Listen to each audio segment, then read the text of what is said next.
Hello, everybody, and welcome to another episode of Mysteries Unlimited.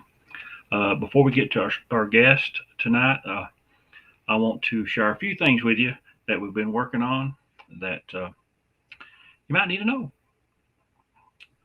One thing that we've been doing is we have set up, let me find it here.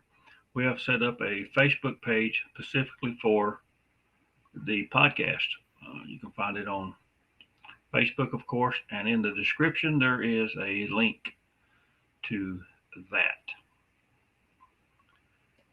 So if you can, go give that page a like, and you can keep up with our guest list and who we got coming on the show and all kinds of interesting things.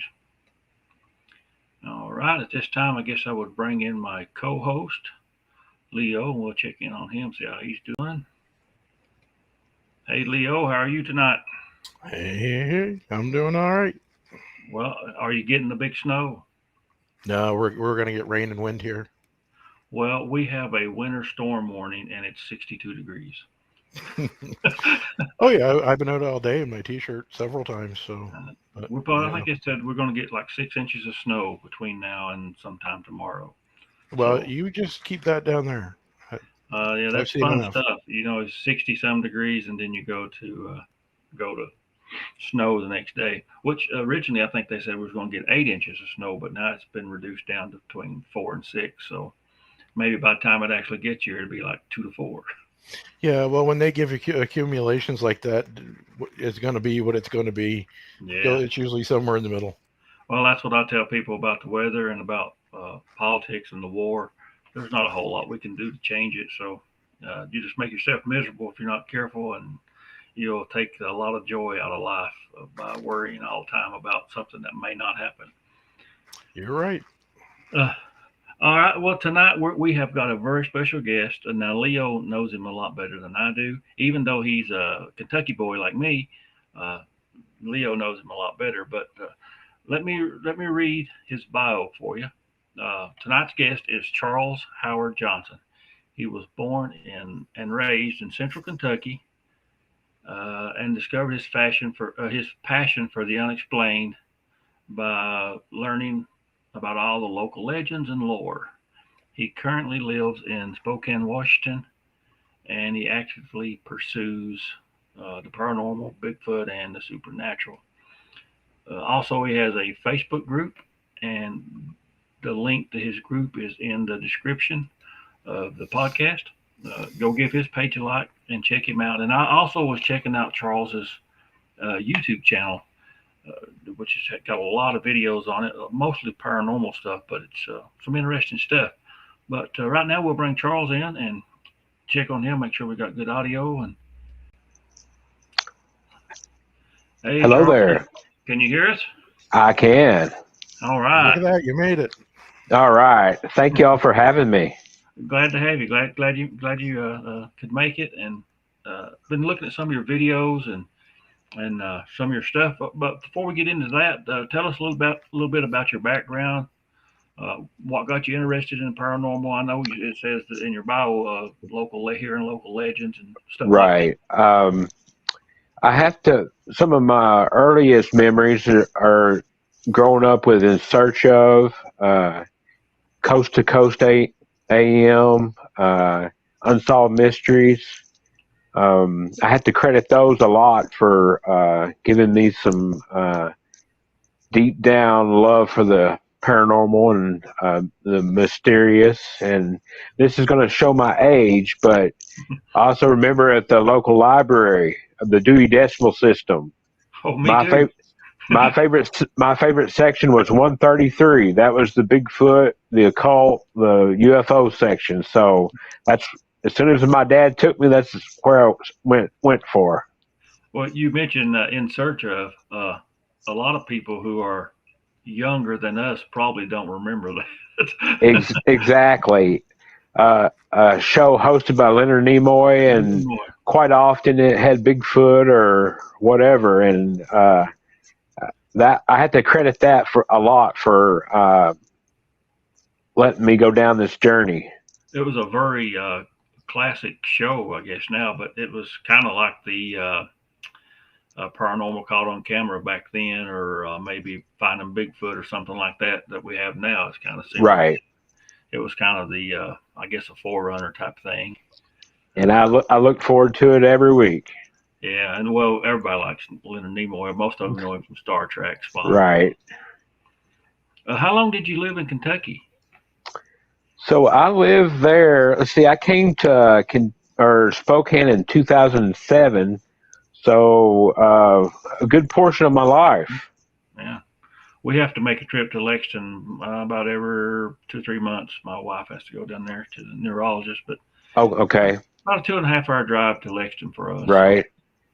Kentucky's got a lot of good haunted places for sure. Oh yeah, definitely. There's a lot around here, and there's a lot down around Corbin. There used to be an old hospital down Corbin that they had closed down and didn't have no electricity or anything to it, but people would drive by and see lights on in it. And people, of course, investigated it and stuff and had all kinds of weird stuff go on.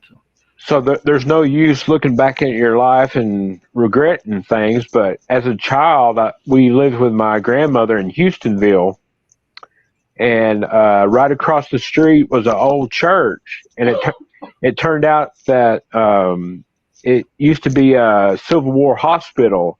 I wish I had that chance now, but yeah, that's funny how things change. Right. Miss opportunities that you don't even realize you miss them till later on in life. Exactly, and then you could kick yourself. Yeah, I've been there. Well, Leo was telling me you also have a pretty good interest in Bigfoot.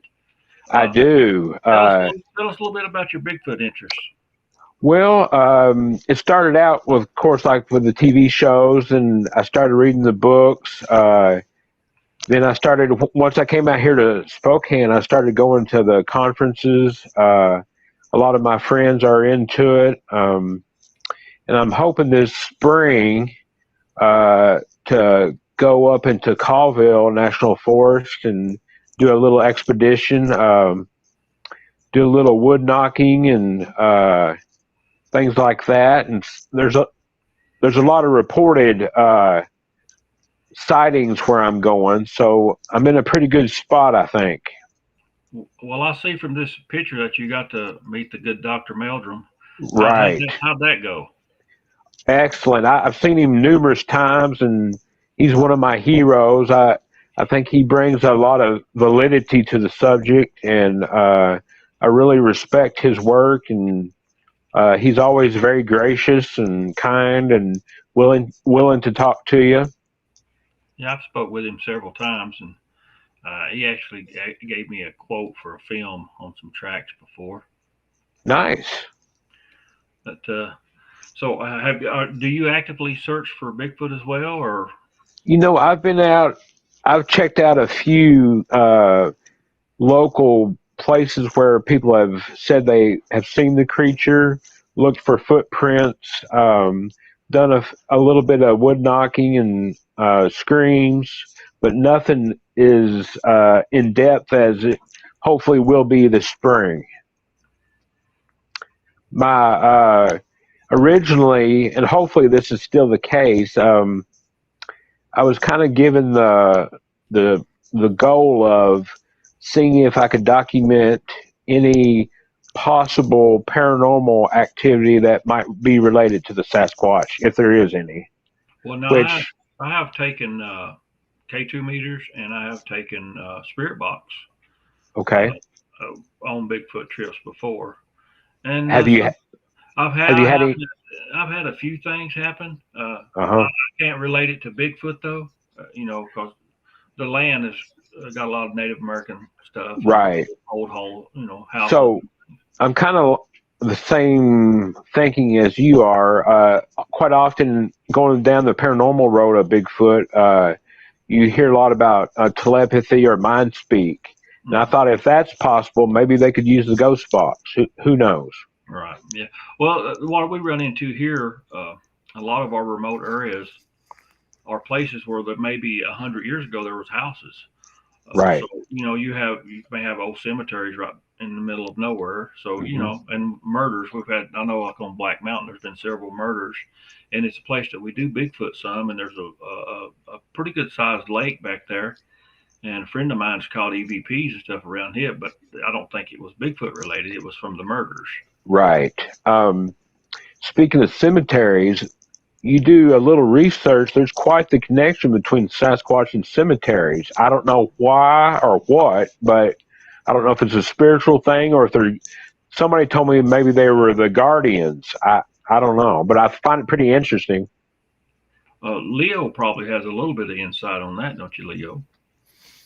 I don't know about insight. I have opinions, but I'm open to that. There's definitely something there because it happens way too often. But what the connection is, I don't know. But that'd be interesting to take the equipment and for that when you're out researching Bigfoot. I'd like to give that a try myself.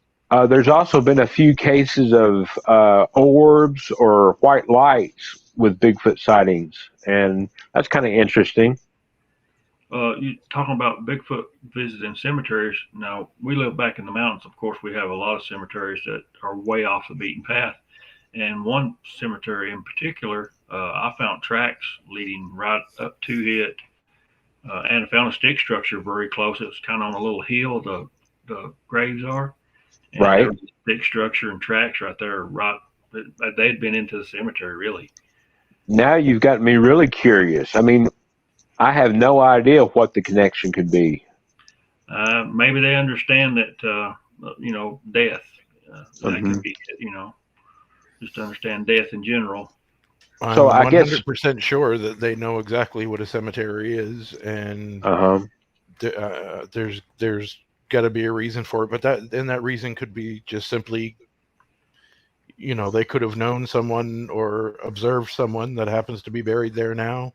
They kind of come by and pay their respects, but people don't want to give them the credit to be that smart. But I'm not one of those people. So they're very intelligent. Oh, they would have to be. They're very intelligent. What is your opinion of the Patterson film? I believe it's 100% genuine proof showing a Sasquatch. I really believe it's the real thing. Well, that's me. I think it's more likely that it's real. I don't see it being a hoax. If it was, it's a real good one. Yeah. I mean, if you watch the film clearly, especially with the new editions coming out ever so often, you can see the muscles rippling. There's just, even today, I don't think they could do it, but especially not in 1967. There's no way. Well, one of the things that sold me real good on it was the toes. You can see the toes flex up and down in one frame. And they, with the new version that I think it's on, the proof is out there. They debuted the footage. They did a lot of. They used different copies and put them all together, and you can see that very clearly now as the foot goes up and down, and you can see the calf muscles. And to me, it's just there's no way. Also, I've met and talked with Bob Gimlin quite a few times, and his story hasn't changed one iota, and I fully believe his rendition of things. I believe it was the real deal. Well, I know I read something recently about Patterson's horse had reared up, and supposedly the horse was very well trained, and the person they barred it off of said that there's no way it would have reared up, but. I don't see that because anytime like dogs are around Bigfoot, usually it's not a good deal. They act strange. Yeah, in normal circumstances that might be true, but when you come across something like that, all deals. Yeah, exactly. and horses get spooked just like people or anything else. Right. But you know, a lot of times I see people talk about dogs being around and being friends with Bigfoot and things like that. That's not been my experience. I've had my dogs, but my first experience was around Bigfoot with my hound dogs, coon dogs, and they were scared to death. Over the years, I've read and heard about cases of Bigfoot either killing the dog or carrying off a dog, or I've heard the same thing. Yeah, well, I had a friend who is part of the Kentucky Bigfoot Research Organization. Oh, okay. And they did a Charlie Raymond and Don Neal. They had done a case where a coon hunter actually seen the Bigfoot kill the dog. And, oh, wow. I done a little story on that. That was back just about maybe 2 years ago, 3, something like that. Oh, okay. That's on our website. That's a pretty interesting case. Yeah, I think they, if I remember correctly, they even went back and filmed around the location or interviewed the hunter or something. It was real interesting.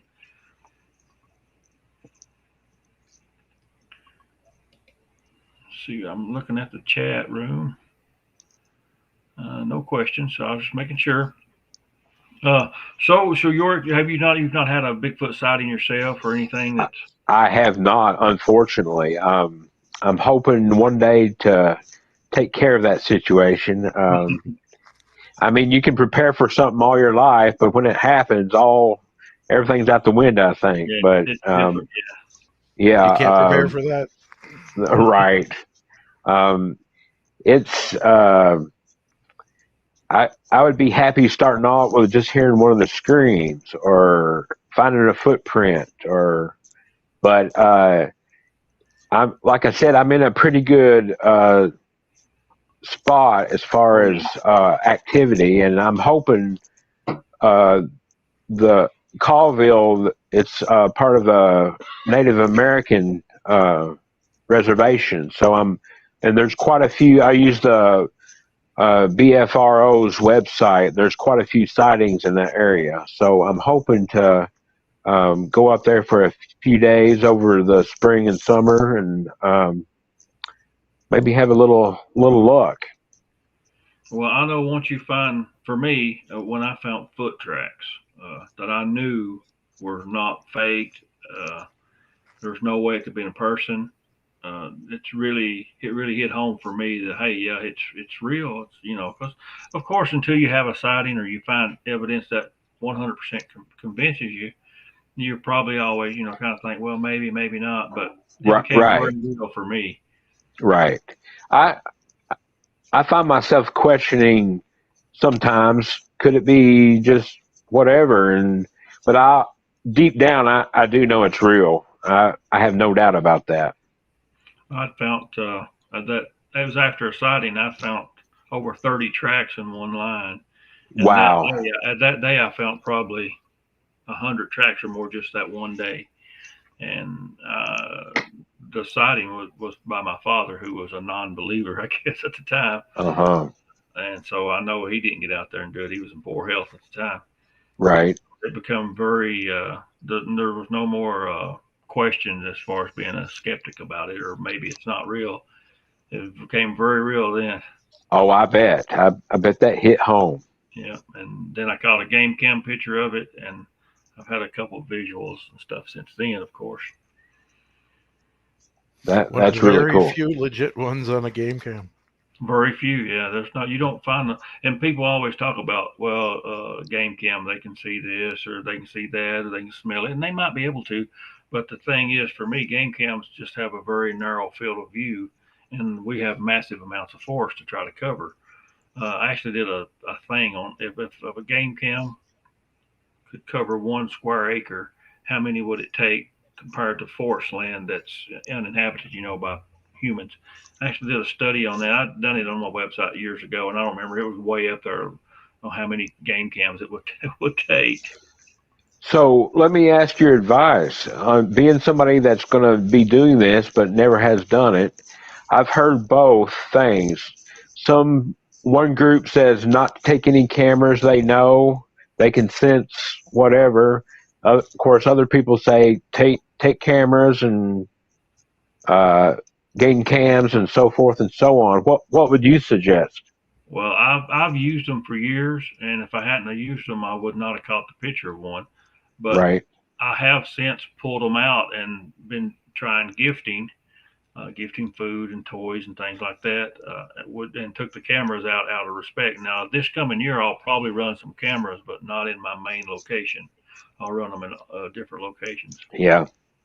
So let me tell you a little thing that happened this morning, and it may have no correlation whatsoever. It could just be pure coincidence. But I live in Spokane. I'm in near downtown. I get up very early in the morning for now my cat wakes me up to be fed, so it's about 2 o'clock. So usually I sit down with my coffee and go through Facebook or whatever, and I came across advertisement for a Bigfoot conference that's coming up in June, and I started thinking just to myself, man, that's going to be really cool. I can't wait to go. And outside, I heard something or somebody knock the typical 3 knocks. I mean, it could have been just a homeless person hitting something. Who knows? But the timing was just pretty interesting. It got my attention. Well, you don't have any paranormal activity, do you? In your home? Well, my wife, she won't let me or frowns upon me investigating our apartment, but she will let me go down to the basement, and I have gotten some stuff down there. So it's an interesting little place. They like those dark corners and basements and right corners in the house. So, so how far, if you leave your place, place, how far do you have to go before you're actually in the woods? Like how far? You could a good hour. You could probably be a good ways out. Where I'm at, I'm near downtown. There's not a lot of trees around me. I've got a lot of friends that say they can do things spiritually or telepathically, or and I'm always open to that, but I think I have to experience it to really believe it fully. That's me, yeah. Yeah, and that's there are things that Tom and I used to talk about that we'd completely laugh it off, and we didn't do it in front of everybody disrespectfully or anything like that, but once those things happen, once they start to happen to you, you can't laugh them off so easy anymore. Exactly. It becomes fact then.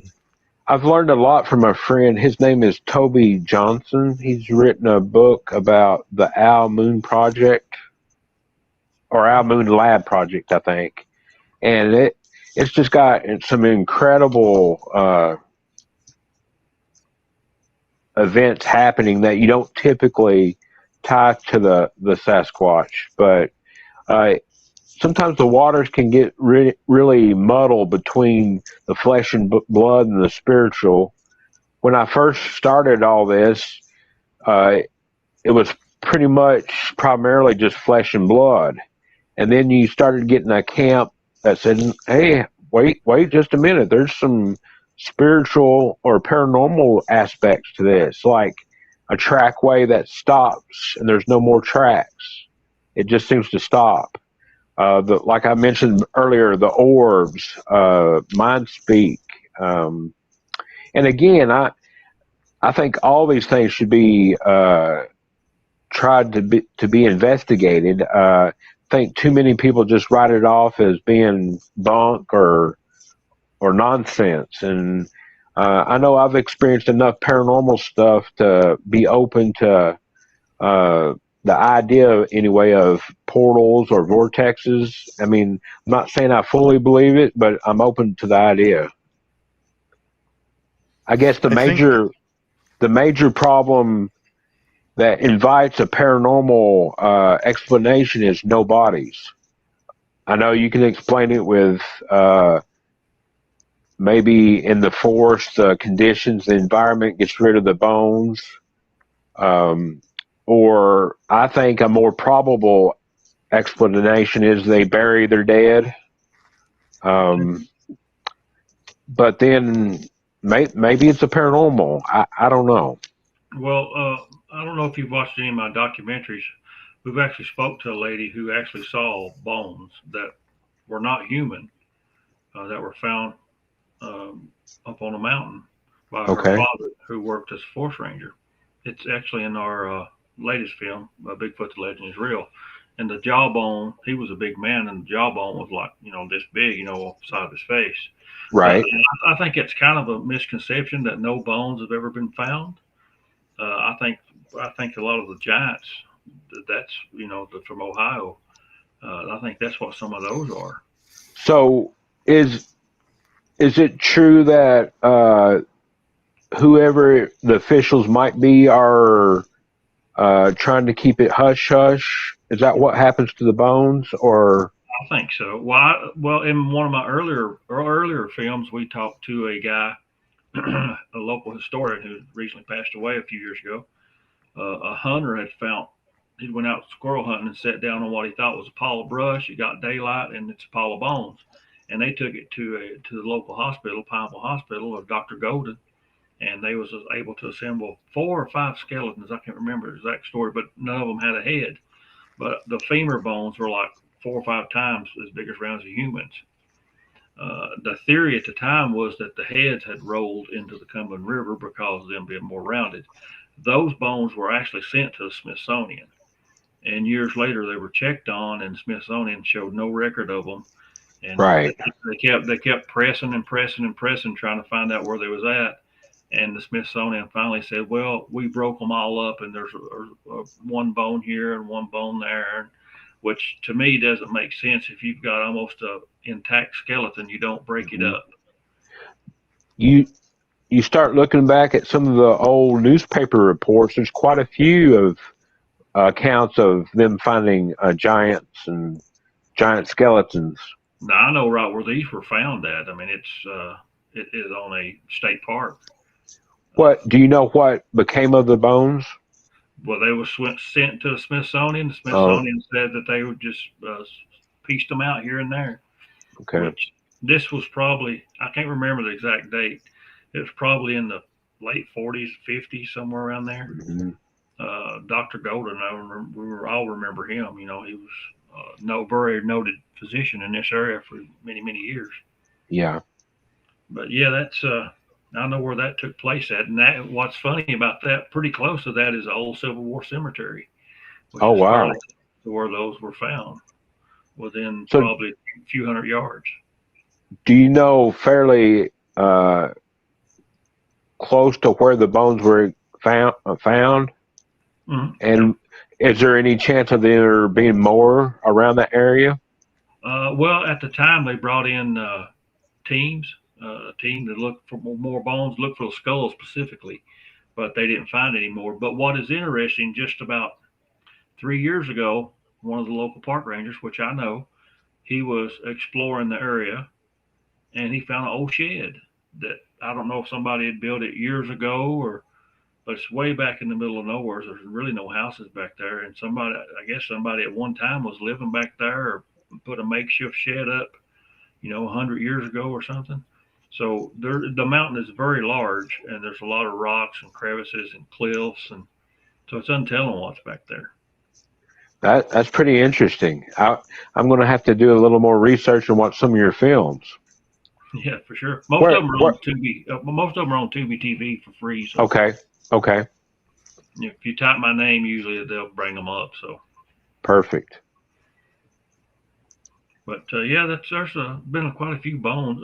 Even my father, he told me a story back when he was a kid about some bones they found up here where I live, and they found skulls, and they brought them down into the local stores, and they were like 2 or 3 times the size of a human skull. He remembers looking at them and stuff. So that's the cool thing. When you start talking to somebody you don't really know that well, you never know who might be able to give a little piece of information.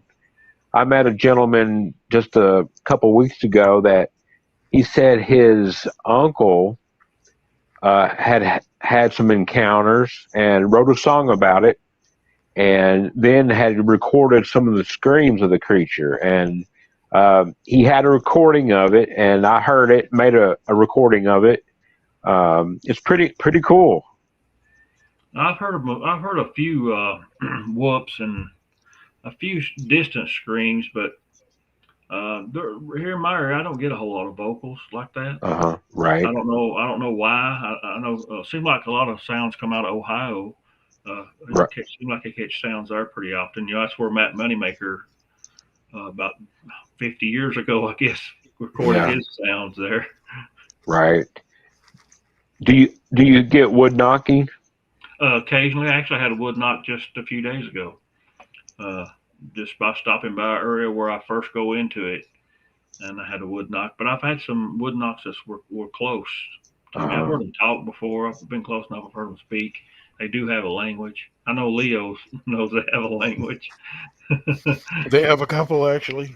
Yep, I've heard them speak English. People always ask if they speak English. I've heard them speak English. I don't know if I don't think that's their native tongue or whatever, but they can speak some English. I get that a lot. People will say, "Well, you claim that they spoke English, and you claim this," and I'm like, "No, I'm not claiming anything. I'm telling you what happened. The first time that I heard them speak was in their own language, which sounded like a Native American language, but a lot deeper and sped up.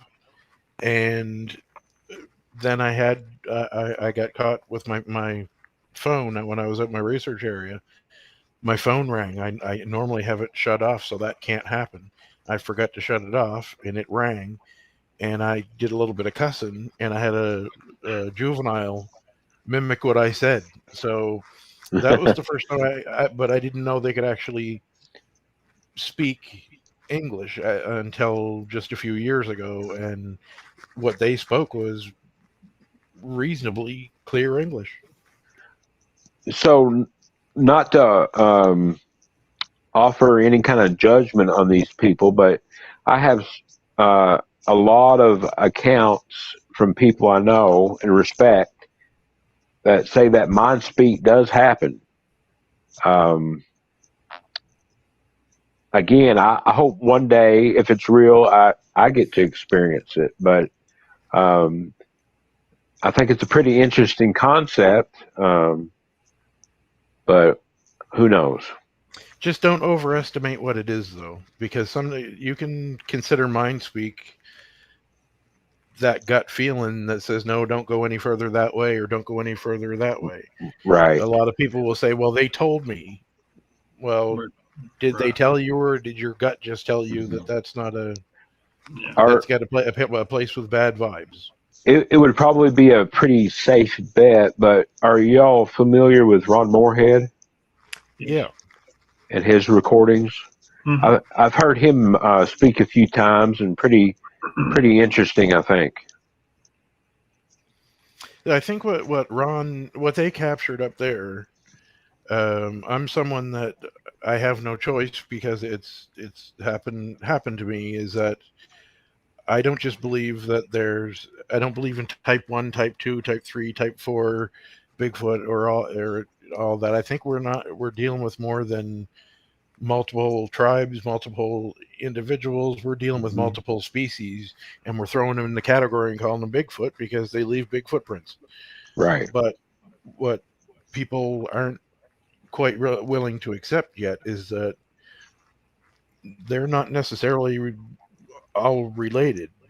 Most of my interactions have been very peaceful, and they've also been with ones that were more human looking, but the ones that have the interactions that have been bad and that have been, scary, as in I'm getting out of here right now kind of thing, were with things that were rocking back and forth. They had a more animalistic shape, like a more of a gorilla-like shape to their face. So I don't see that those two are. It's multiple species. So, and I think that's going to be, it's going to be shown one day. But that's the problem with mind speak. How do you prove it? With them burying their dead, there's only one way to prove that. I'm not going out and digging it up. Me I neither. kind of value my life. So, I mean, there's so many things that some people know as a fact, but how do you present this as a fact when you really can't? So whether this is true or not, I don't know, but I've heard over the years that there's a high percentage of UFO sightings around Bigfoot encounters. I don't know if that's true or not, but I mean, I guess it'd be something to look into. Well, my thing on that is, I think it's something that has to do with the land or the area that draws both of them there. Uh-huh. Ley lines, types of rocks in the area, some kind of resource that they both use is in that area. Uh, Right. I don't think Bigfoot and aliens are connected whatsoever at all. I don't think they come out of the UFOs or any of that stuff. Mhm. I've not experienced that. And I know Right. for every one report of a Bigfoot and a UFO, there's probably 1,000 of just a Bigfoot, Exactly. or more. So I think sometimes when people can't explain stuff, they want to jump to the supernatural or the really far fetched stuff. But you can't leave logic and common sense behind. You just can't do it, because if you do, you get out in left field and then you're out there just waddling around and around and around in a circle and you're not getting anywhere. So I listened to an interview with Meldrum not too long ago, and uh, he said he was always open to the paranormal, but being a scientist, he had to have uh, something to something to as far as evidence to see, experience. He had to see it for himself. Yeah, I understand that. Well, that's me with like mind speak and portals and all that jazz. I've been doing this for almost 30 years. I've never had anything I would consider paranormal or supernatural when it comes to Bigfoot. So that's not been my experience. I mean, other people maybe they experienced that, but it's not been mine. Right. And also, Bigfoot may vary by region. I mean, that's why the appearance may be Mhm. different. That's aggression may be different because of location, or it's just hard to say. I mean, just like people here, different. Even though we're all humans, some races look different than the white race or the Irish race or whatever, And so it can vary by region and place. I agree. And I'll take it one step further, and that's you do actually you do have to. You can believe in mind speak. You can believe in a lot of things, but I was the exact same way. I was not going to accept anything unless it happened to me. Once it happened to me, then I'll say okay. But when something like that, similar to that, depending on what you consider mind speak, uh, my first instinct was I'm done. I'm not going back. I don't want anything more to do with. I was so angry that it happened. I didn't want anything more to do with it at all. Like, no way. Did you This, feel violated? Did you, in I some did. I ways? did. Did you? Absolutely. Because I thought this is not.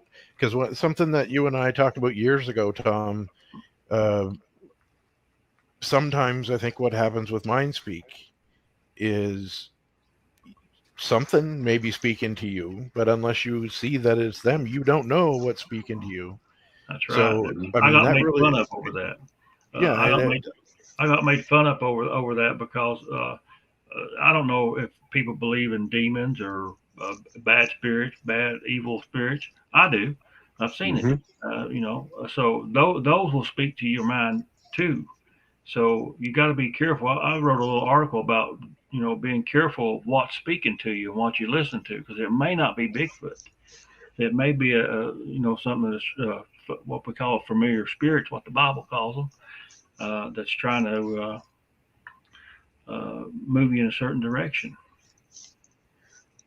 So do you well, think? that's it. Is that you unless you see them do it, and that's part of mind speak, is you generally don't see it. You don't Uh, know what's talking to you. Now, I mean, there's after so much time, then you kind of get the the feel or the pattern. But anytime anything like that happened to me, I will tell you that I got ill, and I would stay ill for about 3 days. Do you think it was like infrasound? Whatever I got hit with, and there was definitely a feeling that came with it.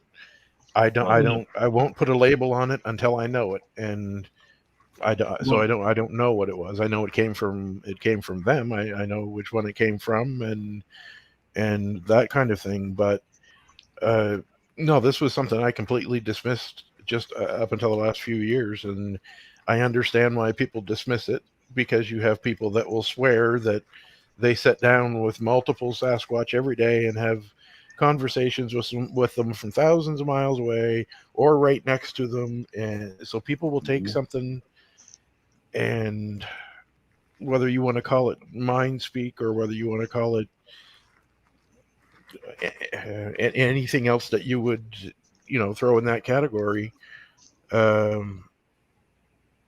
you really have to experience it before you should say that you believe it. It's okay to be open to it, right? Yeah. But just be mighty, mighty careful, because you don't know for sure. And I'm not sure that the times that I did get sick didn't have a lasting effect.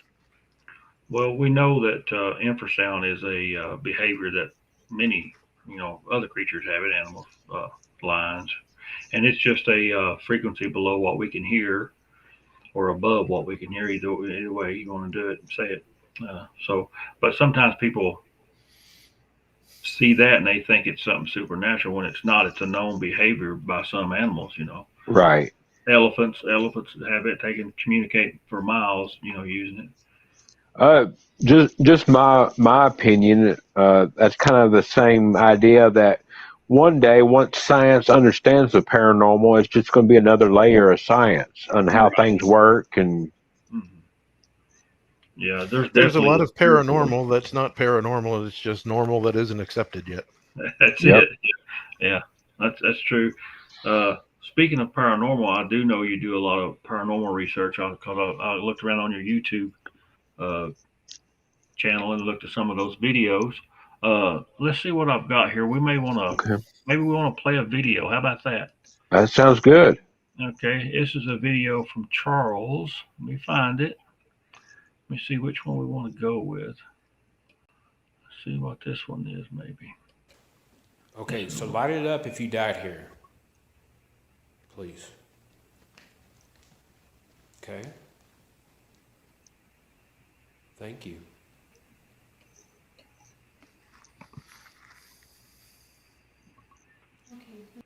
All right, I'm going to play that again just in case you didn't hear it. He asked the question for them to light up the meter if they died here, if I'm not mistaken. Right. Okay, so light it up if you died here, please. Okay. Thank you. Clearly see the meter is lighting up. And so that don't know, this is a K2 meter. Mm-hmm. All right, so Charles, that was about that. So that was taken at St. Ignatius Hospital in Colfax, Washington. Is old TB sanitarium, and it's fairly well known, probably behind Waverly Hills, but some of the TV shows have been there, and it's pretty famous around this area. It's got a long haunted history. A lot of sick were there, and a lot of death. So I've had a lot of good experiences there, and hopefully I can go back soon. Do you have any idea how many people actually died there? Off the top of my head, I don't. Quite a few. It was a pretty bad situation. I think the staff did the best they could under the circumstances, but you walk in and you feel like you're going back in time. There's still wheelchairs there, and there's documents, patients' documents, old equipment, and it's pretty startling. How long's it been closed down? Do you know? I think it closed in the late '80s. Now they're doing tours during the day and paranormal investigations at night. They are trying to raise money to help refurbish it and like put a new roof on it and things like that. But the people that own it are and work with it really care about it, so that helps. Well, it's kind of like Waverly. They're restoring it, but they're doing tours and let you rent it out and do ghost hunting and things Right, like that. right. And I've And always it's a wanted to go to Waverly, but I've never had a chance really to go. well. Hopefully, I've been a couple times. It's definitely a must go. You'll love it. I had some friends go, and I think they had the ball and stuff was moved. Right. There, they caught that. I think it might have caught. I don't know if they caught it on camera or they just seen it and like something that kicked the ball. Right. We experienced the same thing, and it was in one spot when we went up, and when we went down the steps, it was in a different location. Of course, logically, somebody else could have moved it, but that's a possibility. How often do you use your K2 meter? Is that something you use every investigation or? I try to use it pretty much every time. It's more of a comfort food for me than anything because it's been with me all this time. I'm always trying to upgrade and get different gadgets, but I always try to take my old reliable K2 with me. I had a friend. Well, we used to do a lot of investigation together. He never did like the K2 very much, but I Uh-huh. always did. I always thought it was pretty easy to use, and Yeah, I mean, you it's got to a, understand how it works a little bit as far as right. I faulty mean, wiring, things like that. But it's you got to learn. Like if you go into a house and you have appliances, that will give off a signal. But if mhm. you didn't know that, you would think, "Oh, there's paranormal activity here," and you do. You have to learn. A lot of people won't. A lot of researchers, I guess, don't do it. But we usually went around and done a baseline and checked for Yeah, leaks and things like that before we really started the investigation. exactly. That's very crucial, I think.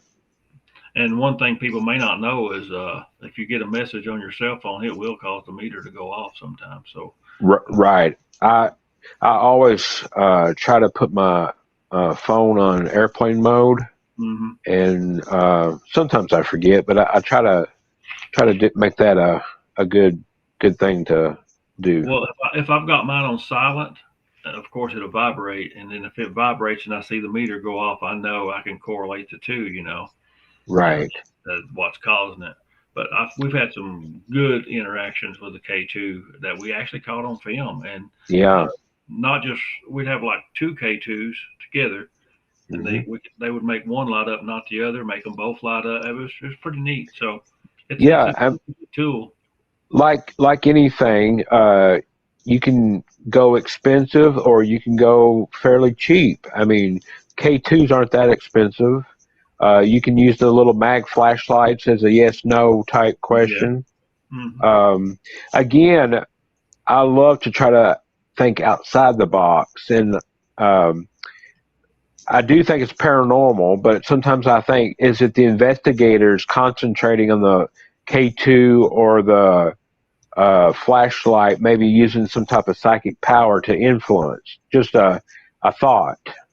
Well, now, for like us, we always wanted to, which we like the K2 hits and the spirit box stuff like that, but we would like to have the mail meter go off to go with it.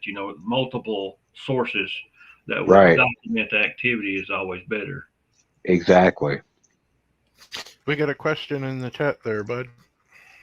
Uh, which one? Which one? Arthur.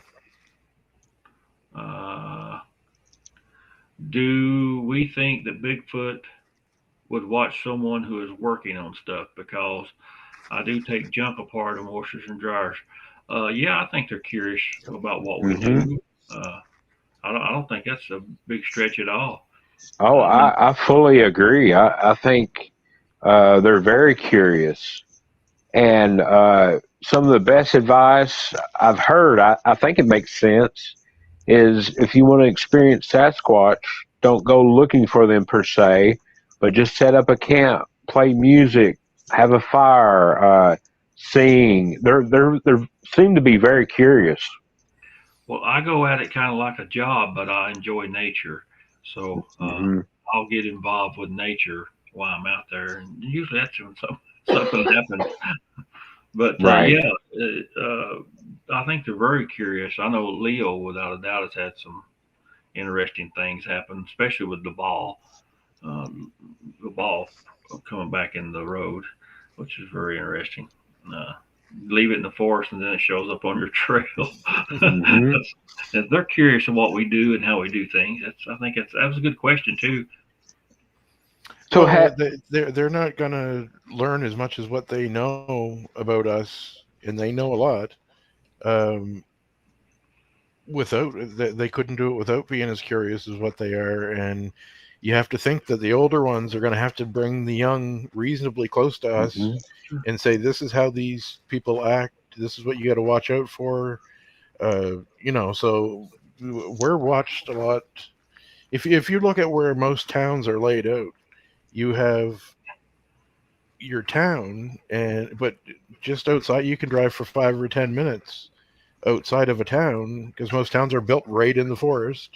Hmm. And so if you go 5-10 minutes out of town, you're in the forest. So thinking that they don't come out and observe us as much as possible, they wouldn't know what they know about us. And And they've got the high ground. yep, Like in they're my always area, at the advantage. I've got a big mountain here behind me and a big mountain in front of me. They could easily stand on this mountain behind me and see me in the yard or whatever easily. Right. Have either one of y'all heard of Sasquatch braiding the mane of a horse? I've heard of that. Yeah, I've heard Yeah, some I've reports heard of that. that a few times. So and I thought, well, that's kind of interesting. I don't know if they would or I've not, but I've heard of it. But I can't say anything about. I've never been anywhere and checked a spot out where they actually did it. But I've been gifting for years back and forth, and one of the things that they gifted was it was out of birch bark and it was braided together. Okay, So interesting. that was pretty wild. all right, So guys, we how? gotta go ahead, Charles. Oh, I was just going to ask, what would be your advice on starting to gifting? Go in the woods, be seen a lot, be extremely respectful because you're in their home. Uh, Start out, use what would be in their area anyway, and they'll appreciate it just as much. So apples, pears, whatever fruit is available in that area. And if you're a person that gifts, the dollar store is going to become your best friend Yep, because you go in and buy little trinkets, little toys, whatever, balls. balls, any kind of shiny balls, any marbles, things like that. Bring them in. They may not take them, but they will rearrange them to see if you're paying attention. They will. And you They just might take them too. Trust me. and yeah, but I mean, yeah, they will take them, and sometimes they'll bring them back. But Yeah. Do Do y'all have any experience, or have you ever found like a glyph, a symbol they leave? oh Yep. yes, Yeah. we were just talking about that a Yeah. couple of weeks Almost like ago. a little Actually, star pattern or something. Hmm. there had been a forest fire not far from my research area, and when I went back in, I believe on the following Wednesday, I think after the forest fire, there was a Chinese symbol, the Chinese symbol for fire. Now I didn't know that's what it was at the time, so I took Right. a picture of it. It was left on the gifting rock. I took a picture of it, brought it home, sent it off to my research partner, and I said, I don't know what this means. Not something I've ever paid a lot of attention to. I always figured if they had something they needed me to know, they'd let me know. Um, but we we went through a bunch of different languages and everything, and it turned out that it was a Chinese symbol for fire. And I also had another one for what was the other one? Talk. It matched the Chinese symbol for talk almost perfectly. Well, That's pretty interesting. one thing about gifting, when you do decide to start gifting, make sure it's in an area where you found some kind of other evidence, and don't assume that everything that goes missing was taken by Bigfoot, because of course there's other animals and things out there. Right. I've seen people put out these bowls and fill it full of Cheetos, and one Cheeto be gone, and they'd holler, Bigfoot got it, Bigfoot got it. Not necessarily. It could have been a chipmunk or a squirrel or a bird or whatever. There's certain things that you'll find once they start actually interacting and taking things that will be unusual, that normal animals would not do. Right. Like taking something and keeping it 2-3 months and then bringing it back. A normal animal would not, a bear or nothing like that would do that. Good information. The pot that I used to gift my pears in went missing from at that time. My gifting spot was a piece of plywood in a tree, and the pot that I used to keep my pears in went missing.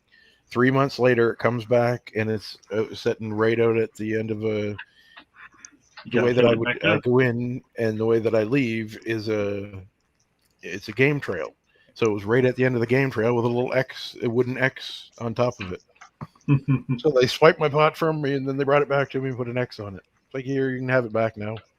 So that kind of, not perfectly, but it kind of reminds me of some of the aspects of a playful poltergeist, that things disappear and then reappear.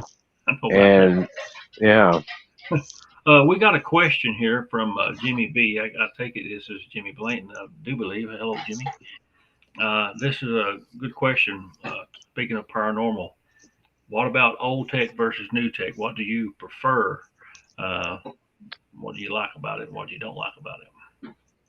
I really love some of the old basic stuff. I'm always looking and open to the new tech, but I try to be kind of cautious about it, because there's a lot of gimmicks out there, and a lot of people that says this works and that works. So I try to use stuff I know I get results from, and then every once in a while, if I see something I think, well, that looks pretty interesting, I try it.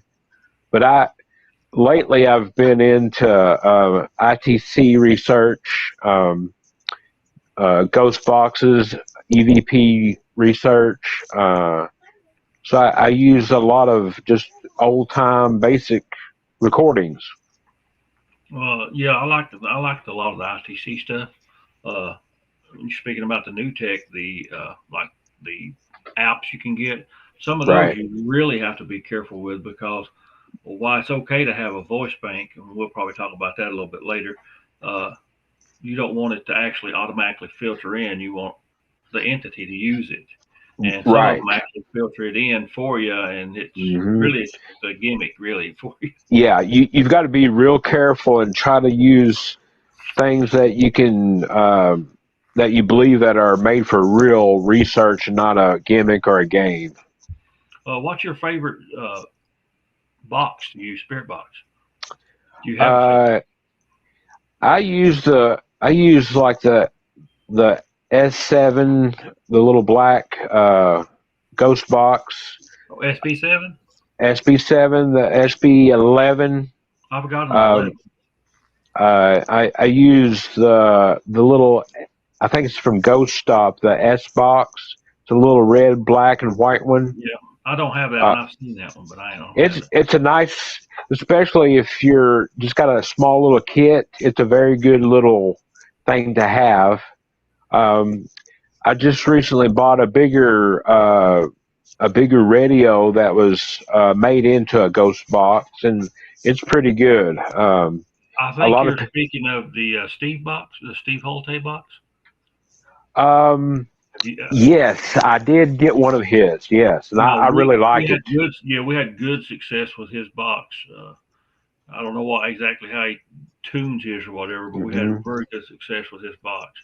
Yeah, I've gotten some great stuff, and he does some really good work. Some people have a live feed on the internet where if you don't happen to have a box, you can use their live feed, and I've gotten a lot of good stuff from that. Yeah, I've used that a time or two as well. Let me see. I can show this on the stream a little bit. This is some of your equipment. That's is a SB7 if I'm not mistaken. Correct? Correct, and it's hooked up just a speaker there. Just a speaker. Anything special about the speaker? Nope, just a regular speaker. Nothing fancy. All right. And that is the little red box you were talking about. What did you say the name it was? I think it's called the S box. It's from S-Box. Ghost Stop. Very good little gadget to have. There on the right is kind of a filter trying to get rid of some of the noise that you get through the Ghost box. Yeah. Let's see what else we got. You want to maybe tell us a little bit about this picture? Okay, this was from a haunted inn called the Jameson Inn. It's in Wallace, Idaho, and it's the main ghost there is called Maggie, and I think it's closed down at the present. Hopefully, somebody will buy it and open it, but it's pretty active and a pretty cool place to be. And of course, to the right, you see the orb, the point of light that is quite often in debate whether it's just dust or this or that, and I try to stay clear of that argument. So I just present what I have and say you can make up your own mind.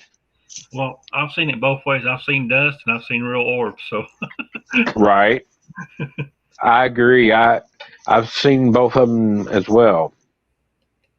Okay, well, we got here. This looks interesting. Yeah, this was taken at a residential home. They were having a lot of activity, and they kindly invited us into their home. And I took this with a camera that had been converted to IR, and to me, it looks like your traditional shadow person. Yeah. This is one of my favorite pieces. It still spooks me to see it. Just to think, of course, when I didn't know it at the time. It took me a while when I got home to say, "Oh wow, that was standing that close." That's a good capture, man. No kidding. And it purely, I mean, I'm not going to lie to you, it wasn't skill or whatever. It was pure accident. And I don't know if maybe I felt something, maybe aimed the camera there. I can't remember, but that's one of my favorite pieces of evidence. Yeah, that's a good piece of evidence right there. I like that. And what people may not realize is that when you're ghost hunting, while we use a lot of different equipment and things like that, we use our senses a whole lot. Right. We go by feeling. You'll get cold spots. You'll get chill bumps, which is all your body reacting to the changes in the atmosphere and things around you. So it's sometimes that'll make us start filming, or we'll start shooting pictures or whatever. Turn on the recorder. But yeah, that's a good capture right there. That's a nice one. Very interesting. Let's see what else we got here. This is what we was talking about slightly earlier about the voice bank. Do you want to talk about that a little bit and what you got this on? Okay, so this is a device, the Ovilus 5. It's made by a man named Bill Chappell. He works a lot with the Ghost Adventures show. He makes all kinds of different gadgets, and this is what you see is just one function of this device. It's got different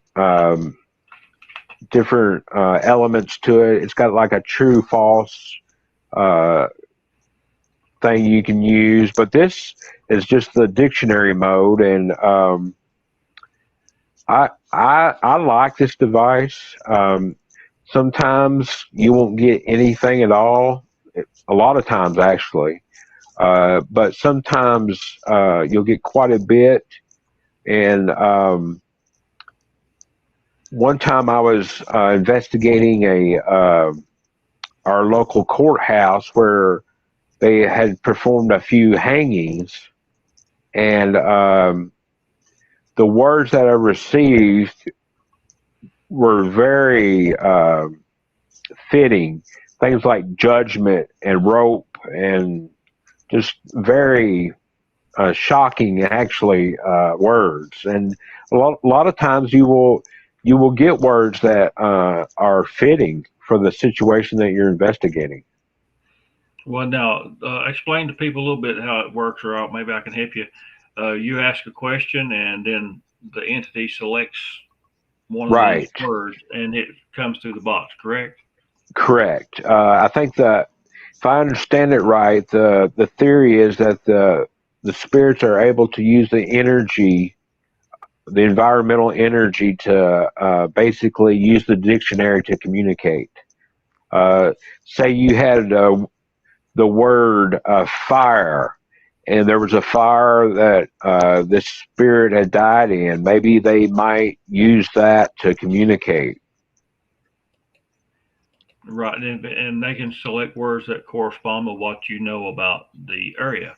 Like you're Right. talking about the hangings, and it would be normal for an entity to say something about a rope or something Right. like that in a place where there was a hanging. All right, what have we got here? So this is one of my favorite places. This is from a cemetery here in Spokane, Washington. It's called Greenwood Cemetery. And this is on the second level of the cemetery. And this is the grave of a little girl called Lily Mae.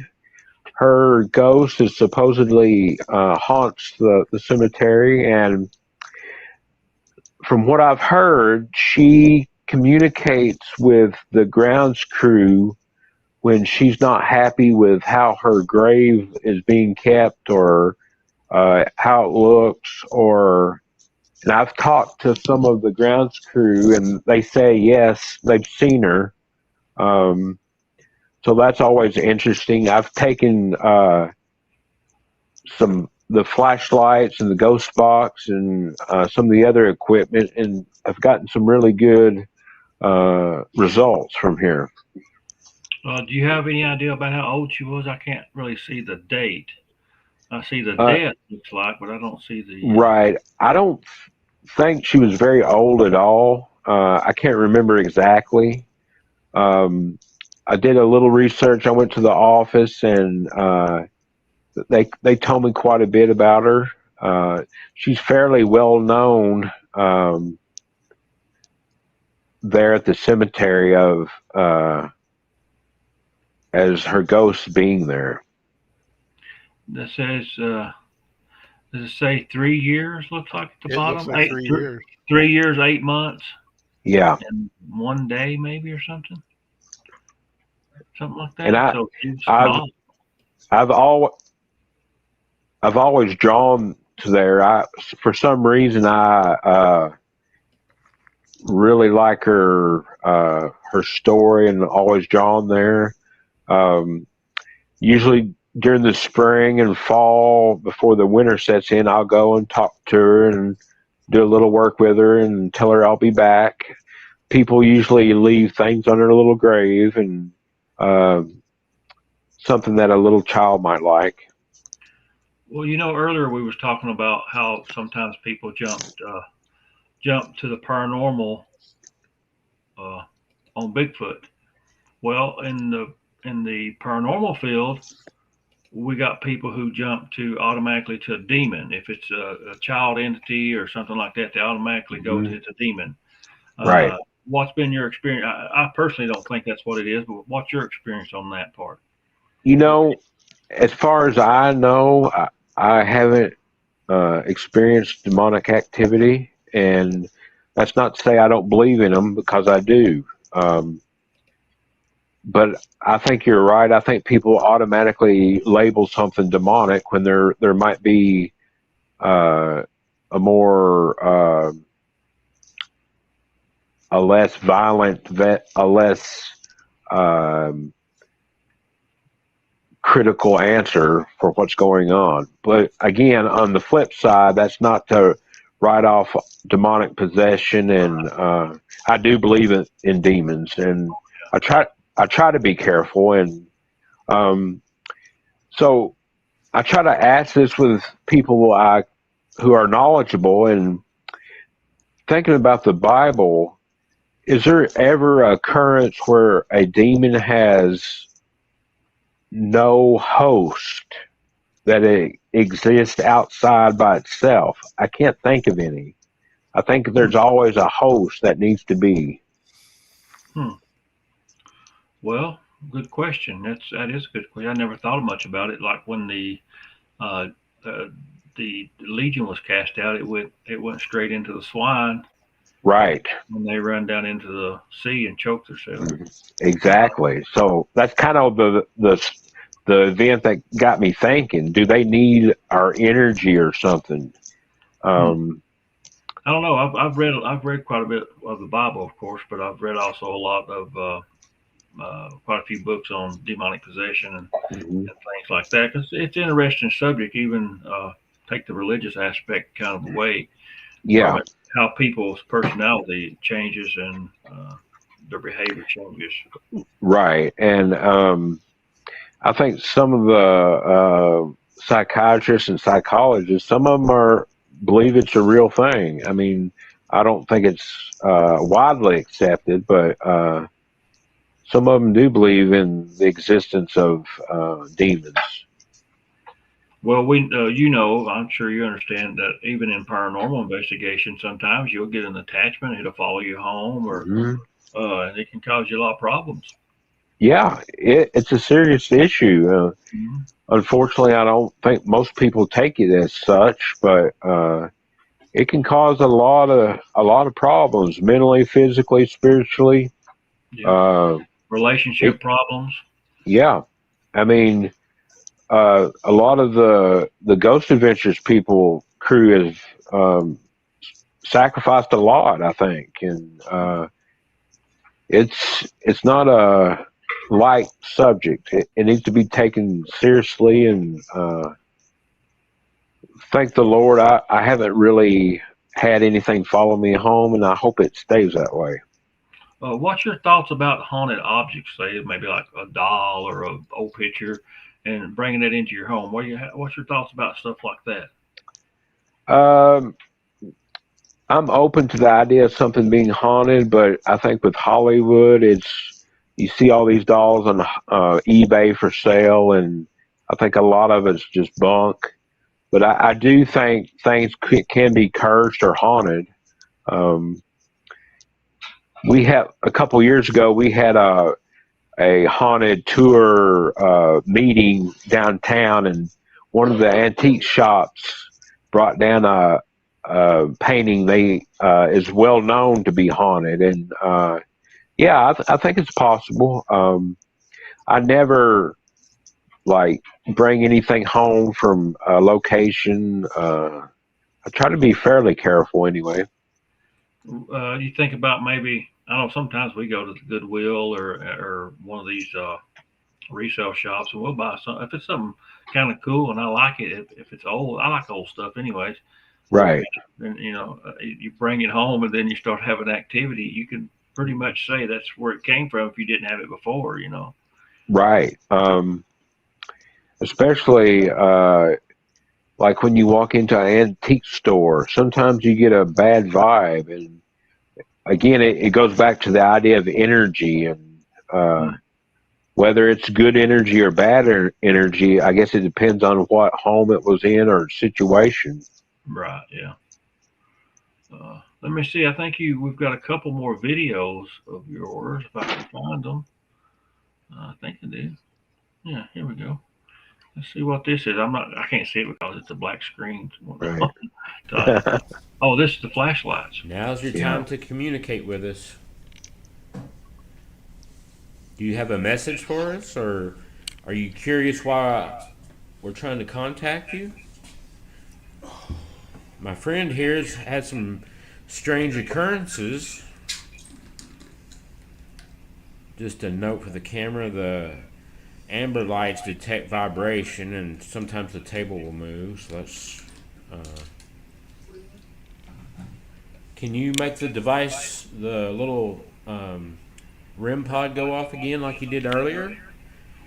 And I wish you would turn on those lights for us. Oh, thank you. I appreciate that. So you were trying to get communication or evidence that they were there, and you were using the flashlight, Right. as a tool. That was taken at the Ridpath Hotel.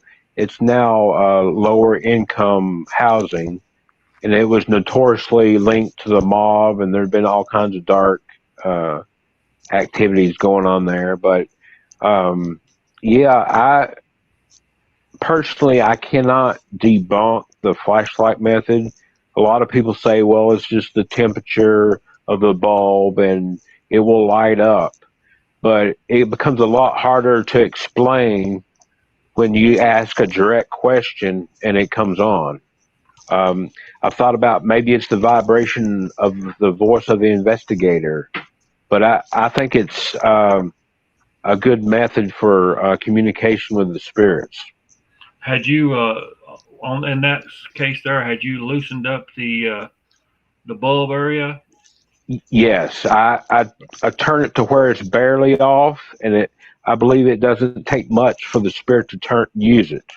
Okay. Yeah, and what you're talking about is some people say that the battery and the bulb over time it heats up and it causes the bulb to light up. That's how people generally debunk that type of thing. Right. But like you say, when you ask a direct question, it's a little bit different. It's the same thing with the spirit box.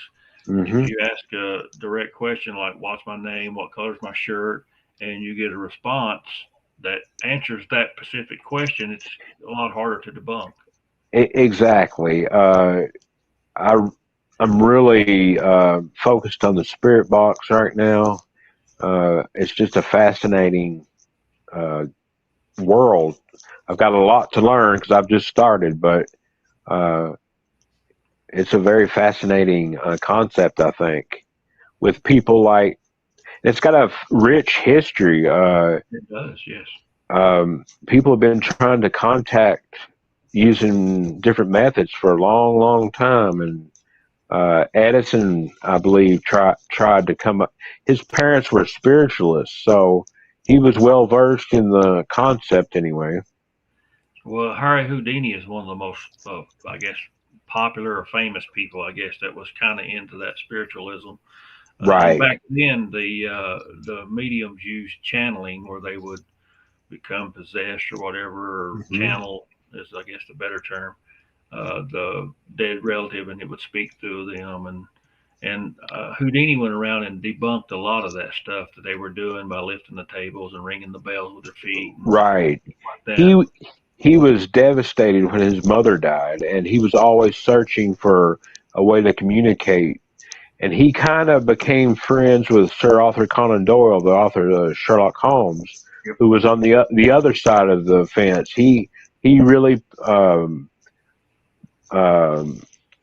gave a lot of credit and a lot of support to the spiritualist movement. And that's kind of, through all that, is kind of where the spirit box eventually come around to. Well, of course, it was much more primitive than what we have now. But I like a spirit box. And some people say it's just the radio station giving words through, and that's just not true. And now you may get some words from the radio, but usually if you got them cycling real fast, it's going through radio stations so fast you can't get a word from one radio station. And this may seem pretty simple, but one thing I've learned is always record your sessions, because I'm not good when I'm doing it live, but when I go back and can listen to it with headphones, I do a lot better. So that's something I've learned. We always recorded and then of course we put it on software and slow it down and try to clean it up a little bit sometime, for especially when we was doing films, and it's still hard to get it clean. But sometimes some voices are just clear. I know we've had some that was so clear we actually caught them with the camera we was filming with. Right. And not through a box of any kind, just a voice, disembodied voice in the middle of nothing. Yeah, sometimes when you're doing the ghost box session, you will pick up a EVP that's not coming through the radio, but just Right. in the atmosphere. Yep. Yep. We run more than one recorder. We leave recorders, in different locations. Right. But let's see. I think I got another video from you. I don't know which one this one is neither. So.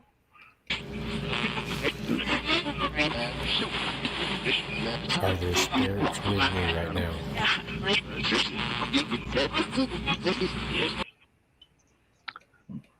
So that's an example of using one of the live feed ghost box. Oh, is that what that was? Okay. Yeah, I think I asked, "Are there any spirits here with me?" And there's a female that says, "Yeah." Okay. And what you see is that's a screenshot of, I used a wave pad to clip it.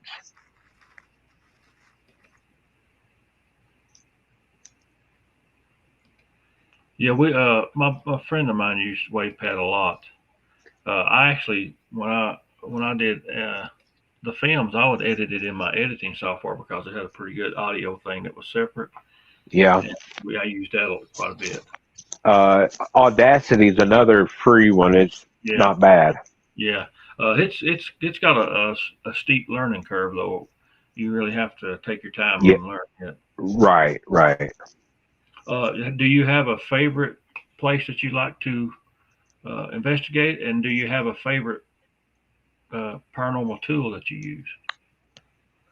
Well, and I've been there a long time ago, but one of my cases I'm obsessed with is the Bell Witch. That's what I grew up on, and I would love to go back there sometime. But St. Ignatius, some of the cemeteries around here, but I'm thinking that I'm not even sure it really matters where you're at. I've kind of learning that through the ghost box. Location may or may not have a impact on communication. Just as a few experiments, I went down in my basement, and anytime I saw anything interesting as far as anniversaries, like Houdini's death or whatever it might be. I think I did when the Hill supposedly got kidnapped by aliens. I would go down and use the ghost box and try to get a response from the person that was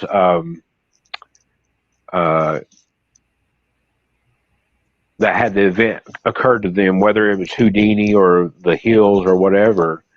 And I guess I'm trying to do an experiment to see if time or location really matters. You see a lot of videos of people trying to communicate with stars, famous people. Is that all bunk? I don't know. I'm not sure. I know some of it is, but is it possible to communicate with somebody that lived a long time ago and maybe on the other side of the country? So my favorite, I love using the SLS camera system. Like a lot of the other things, you have to learn how to use it. You can get a lot of false positives. But my go-to would probably be the spirit box. Yeah, it's a good tool. The spirit box is. But of course, like you say, people can misuse anything. Right. Just even in the Bigfoot world, there's misuse of evidence, and they'll take something that's wind damage and pass it off as, or try to pass it off as a tree structure or whatever. Right. So you got misuse in everything across the whole broad spectrum. Exactly.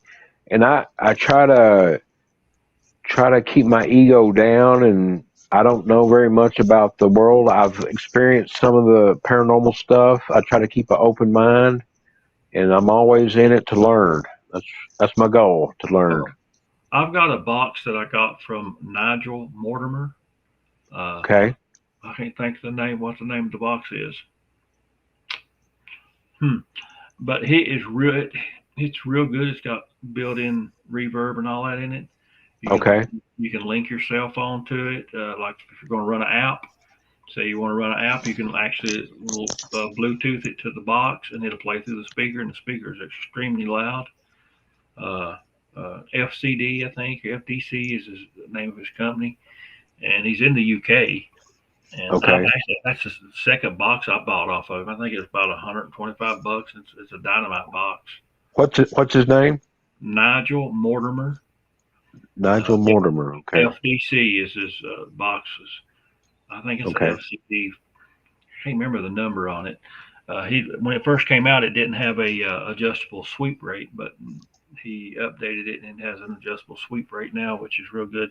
But it has Bluetooth function, which is great if you're going to run. Yeah. And what I really like about his box is that the EVPs are much clearer than, say, like a SB11 or 7 by themselves. Right. Yeah. If I can't remember that name, could you send me the link or I would like. That sounds interesting. Yeah, and it's really a well done box, handmade, and the ship time wasn't bad coming from the UK. So another thing that I haven't personally tried, but I've heard a lot of people that experiment with whether you do vaping or have some kind of mist or smoke or whatever, you try to use that as a conduit for the spirits to appear in a picture. And I know you've got to be careful of the mind picking out faces and whatever, but I think that's an interesting concept as well. No, I've not used it. A friend of mine used a fog machine. Yeah. And asked for the entity to walk through. We actually have it on one of our films, and you can kind of see the silhouette of a figure walking, which is kind of neat, which is a little different than taking a still photograph, of course. Right. I think the fog machine's a great idea. Yeah. There's nothing wrong with with that for sure. Leo, you have any questions? You've been awful quiet, buddy. This is your guys' deal. I do Bigfoot. I don't do the ghost thing. Well, what about Bigfoot ghost? Does absolutely. Why would they not? Well, that's what I thought too. Could people be experiencing that in the woods? I think so. I think I think that a lot of people seeing partial parts of the body, and I think people seeing them disappear in thin air could just, and I'm not ruling anything out, I'm just saying that a good portion of that could very well be ghosts. Why would they not? Well, I think they're very Bigfoot itself is very much like us, human looking, human body type, and mind capability and things like that. So you would think that it would have its energy. So when it dies, that energy's got to go somewhere and do something. Yeah, I can't see any. But I mean, people will argue that that's just a ridiculous notion. But they believe that their thought process about Bigfoot makes all kinds of sense. But the idea that Bigfoot may have ghosts, that's crazy. What makes that any crazier than the rest of this whole thing? True. Right. Yeah, all the other colors do. So I've got a question for you all, a little different. Okay. So especially the last year, I've heard a lot about this new method of collecting DNA from the environment. I think it's called eDNA. Mm-hmm. And I wonder how big of is that going to play a role in the near future of giving us evidence, you think? Well, I can tell you the one popular evidence that was just found in my area is bunk. It's garbage. They was using monkey pheromones that night as well. So it would only make sense that it had monkey DNA, or because they were using the pheromones from it. So Right. it might play a role in the future, but I don't see DNA doing anything right now because what are you going to compare it to? There you go. Yeah. I've heard many cases of people get back reports unknown, and Hmm. I've that's got hair. I've got hair samples, but I'm not sending them in. What for? It's a waste of time and energy. right. And until they have something to compare it to in the database, they're just spinning their wheels. But it makes good TV. That's true. That's true. I won't mention names and I won't go on a big rant, but I Do could, it. but I won't. I won't. Do Oh it. no. All right. No, you don't want me to do that, man. But I do know someone that she's actually the owner of the best um, Bigfoot video that I have ever seen. Um, but she purposely sent into a certain DNA study um, horsehair, legit Bigfoot hair, and I don't remember what it was, a smaller animal. And for the low price of $1,500, they were going to declare all three as legit Bigfoot hair. So the DNA studies that have been done, and I know I'm going to make a lot of fans over this one, but the DNA studies that have been done It's questionable. are questionable at best. And I'm being very kind. So So I got to get is my armor on and be prepared for all the attacks tomorrow. But rest assured, I really don't care if you're mad at me. I don't care. any chance of that video ever coming out? Slim to none, because well, no, I'll say slim because it involves more than just this person. If it was this person and their family on their farm, it would have been out a long time ago. The problem is, an aunt in that family is someone that can't have that kind of thing come out about that family. So Well, in your opinion, is it as good as the Patterson film? Better. Gimlin? It's better than Patterson film. It's better than mine. It is better than um, Freeman film. It's better. It's better than all of them because what you're seeing is a female Sasquatch walk up behind a woman with long hair and take her hand and go like that down her hair. Now you can't fake. You can't put your husband in an 8-foot costume and make this happen. But the chances of it going public are slim. I wouldn't say none, but are pretty slim how come I How never seen that? because it Nobody never likes went. me. Nobody likes me.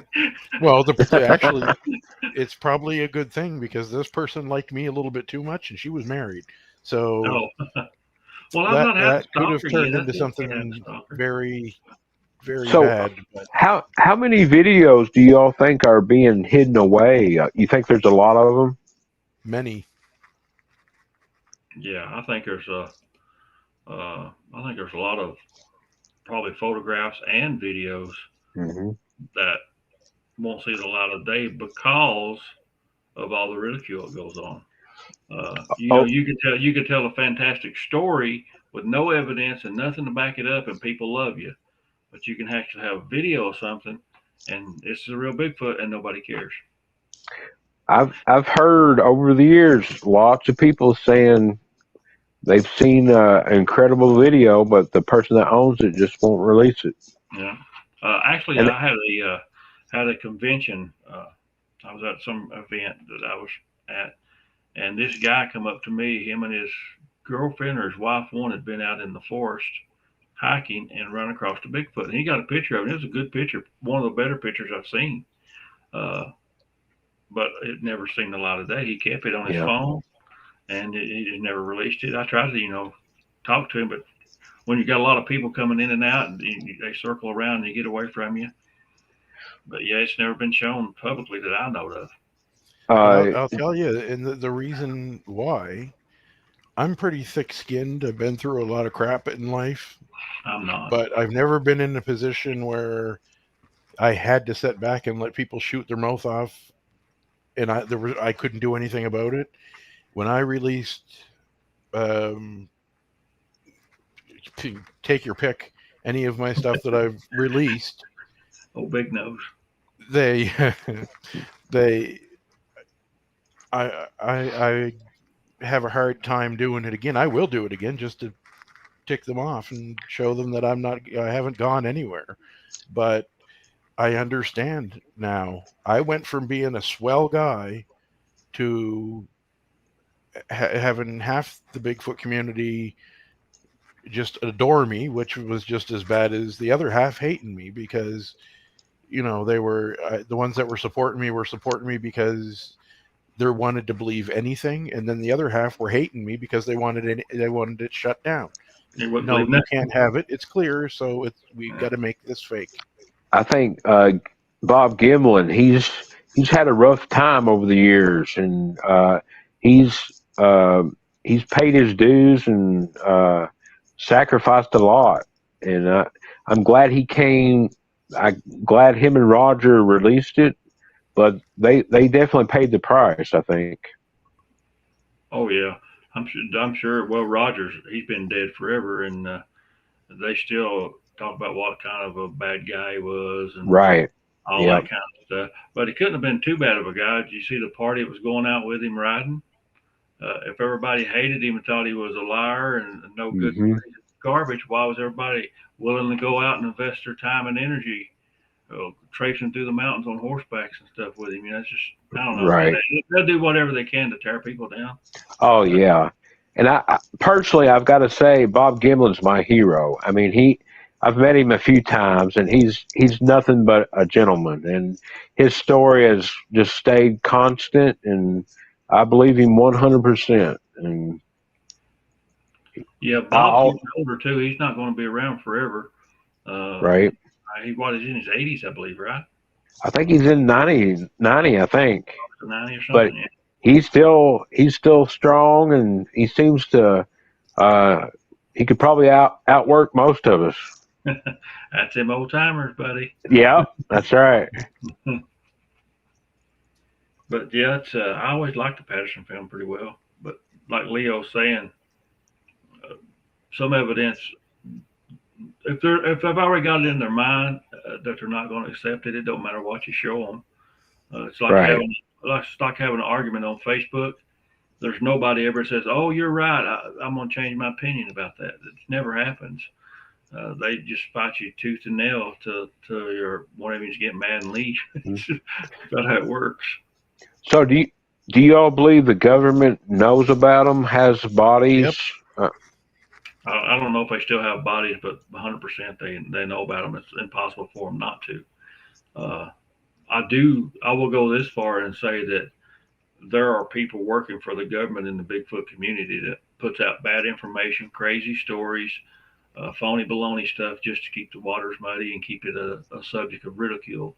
Kind of like the UFO sometimes. Exactly like the UFO stuff. If you've never watched the movie Mirage Men, I recommend it. It was on Amazon. I don't know where you might find it at now.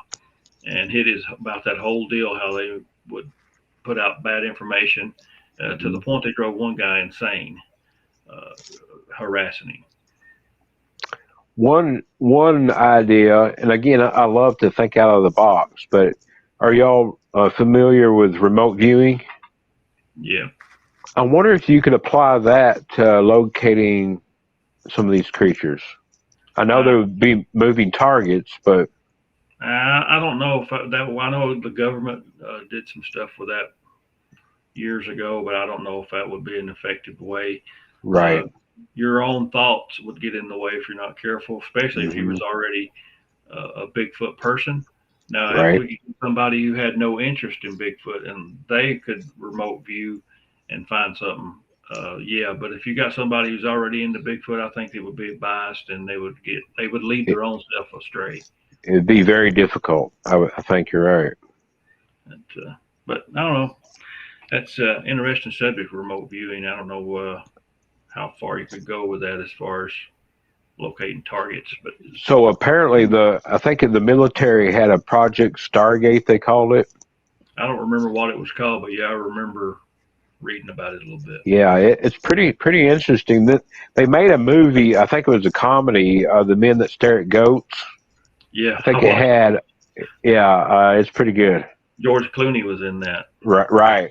Yeah, I guess it's kind of like having the psychic come in to try and solve sure. a crime. I mean, it Hmm. doesn't hurt anything to give it a shot.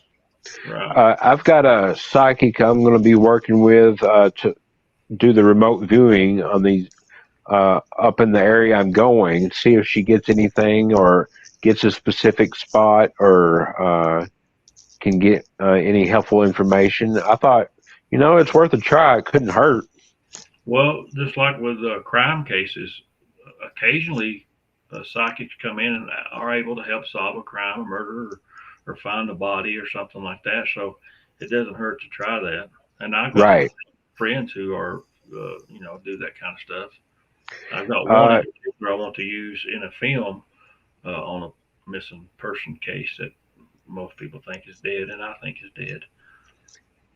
Um, and maybe this kind of helped shape my life to some degree, but my dad was a Southern Baptist minister, and we lived back in Kentucky. We lived in the parsonage. That we had a cistern, and it developed a leak, and nobody could find it.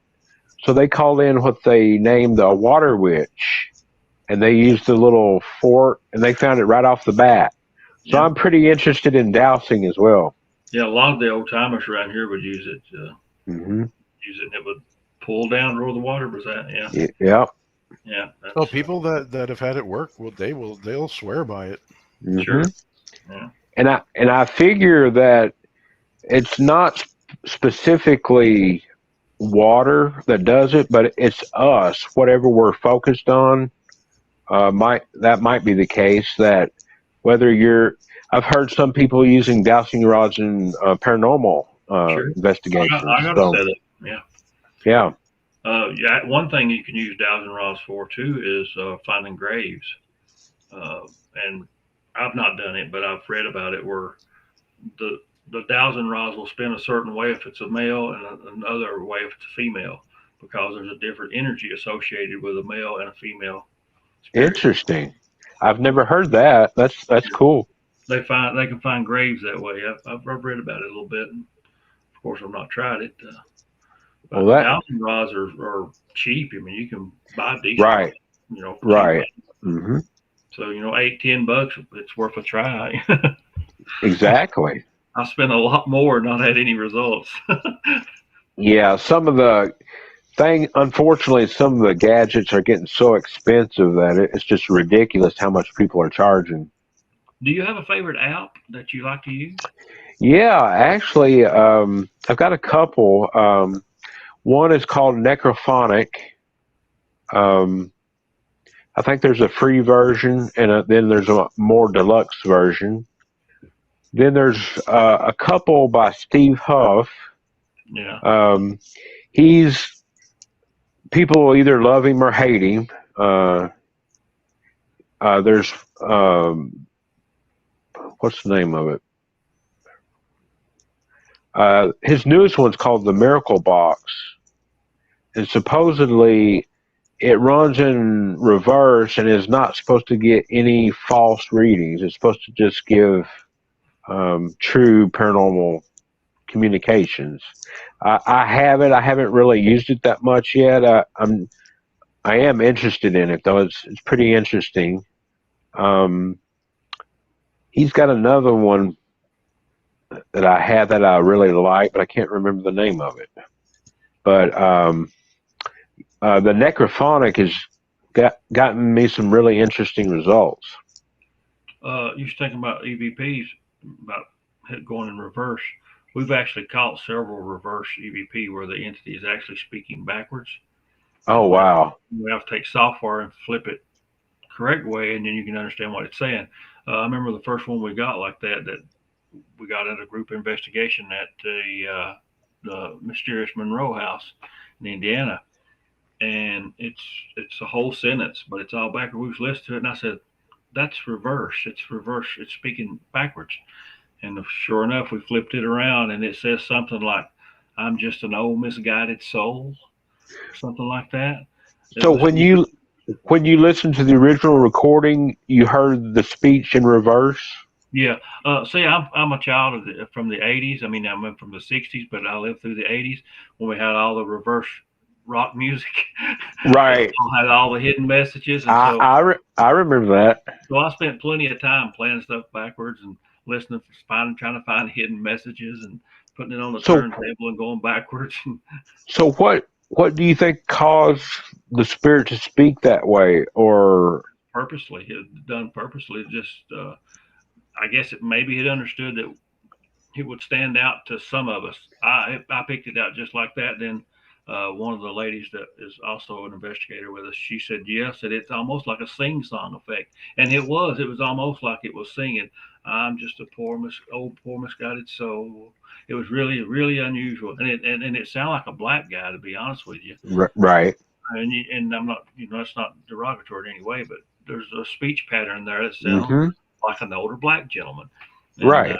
Which was really interesting. The house has got a really weird history. Everything from satanic people living in it, practicing occult, people who had robbed and murdered and hold out from the police in there. The guy who owned it was a pharmacist. It was abused his children, his own children. It's got a really weird history. The house does, and it's much like the Winchester house. If you go in it, it's got these little offshoots, and you may turn. There's nothing there. It's kind of like that. It's really kind of it gets you kind of out of sorts because of the way it's all chopped up. But the basement was a good place and hit. They found some. I think Nick Groff has found some bones in the basement in the crawl space. Oh wow! So that was one thing. That sounds like an incredible place. Yeah, it is. We stayed all night there. Actually, we caught in our film. We actually catch a shadow figure. Nice. And we catch some stuff moving. And how we did that, I had my camera set up. It was a cheap knockoff GoPro. And I thought I had it on video, but I actually had it on time lapse.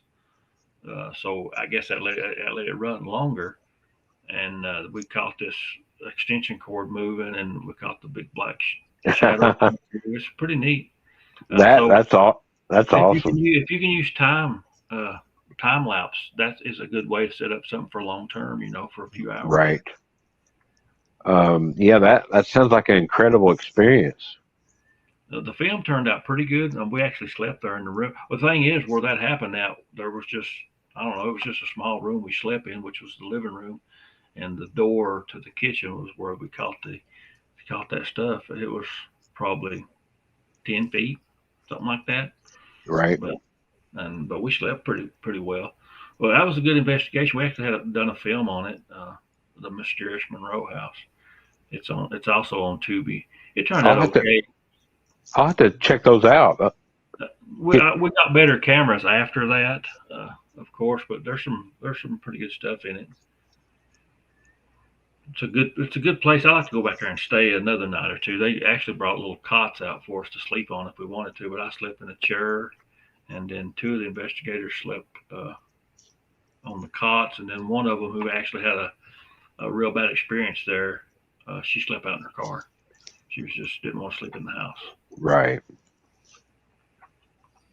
I'm not at all surprised that you picked up on the backward thing, though, because I sat on that Bigfoot vocal from up on the mountain. I sat on that thing for one for a year, and I don't think you even heard the second one yet. I haven't sent the second one to you. Yeah, I listened to that today.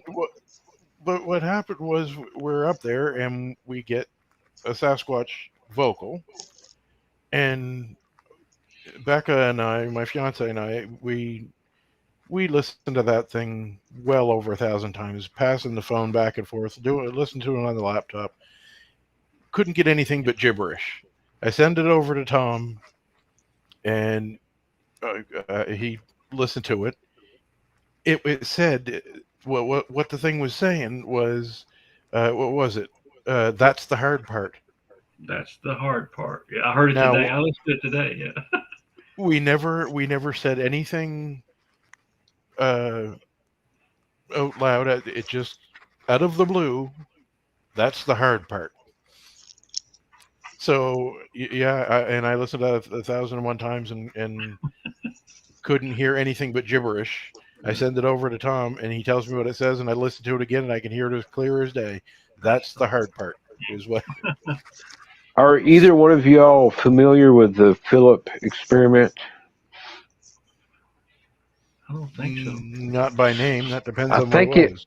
I think it was in the 50s or 60s, but this team set out to create a ghost, and they had a seance. They created a name, created an identity, created a history, and they got some really interesting results. Again, all this was created, but they got some good results. There's some good videos on YouTube about it, but I thought that's kind of interesting that from their experience, they were able to create a personality and actually get results from that. So, Well, you think about everything is sound and vibration. Even God spoke everything into existence. right? Well, when you speak, you got vibration Mm-hmm. and frequency. So, and we know certain frequencies. Well, you can take certain frequencies and shake things apart without ever touching it. So that's kind of interesting that they kind of spoke it into being, which is Right. Like kinda, abracadabra, speak into existence. Oftentimes, I wonder, we as investigators, are we the ones influencing like the flashlight or the recorders subconsciously with some kind of psychic skill that we don't know or understand? Well, we do know through science that humans use basically about 10% of their brain. Right. So who knows what we could unlock up there, Definitely. There's a lot we don't understand. Yeah, and like I've always said, and well, even Leo says it as well. A lot of what opinions and theories we have is based on our experience, and some people might Right. not experience anything because they're busy sitting on the couch. But if you're out there investigating in the woods and things like that, you got a chance to experience some stuff. You know, I never will forget my first real serious investigation. This couple invited us to come into their apartment. They agreed to leave, but before they left, they said, make sure you watch the hall closet door. It opens. Well, not having experienced anything like that, I kind of wrote it off and said to myself, whatever. So when they left, we shut the door, set down our equipment cases, and the door opened all by itself. And we were all just filled with a cold energy. All of our hair stood on end. The temperature dropped. And we shut the door and tried to recreate it, trying to walk up and down the hall, make sure it wasn't the weight distribution. But I never will forget that. Have you ever been touched by an entity? I have not. I have. I've had one pull my camera and I've been touched on the back of the neck, and it just felt like a person's finger. Yeah. And this was in a jailhouse, old jailhouse. So I've got a lot of questions. Like, I'm sure you're familiar with the people that say they've been scratched. I wonder how that is done when there's no physical claw or. Well, that's the energy, man. It's hard to explain. Just like when that one pulled my camera, there was no hand there pulling my camera, but it definitely, and not only me that night, it also pulled. One of our investigators had her keys in her pocket and had a long thing hanging out of her pocket, and it pulled that as well. And I think it's a curiosity factor for them. Yeah. Trying to see what we got and what we're doing. It was the same with the thumb squeezing thing for me, where I had it felt like a human squeezing my thumb, and being half asleep and half awake, I squeezed back, and it felt like a human thumb that I was squeezing. And it's just outside of our visual, just like our hearing.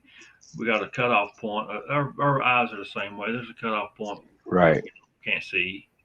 What we know, what we see, and what we hear is just a portion of what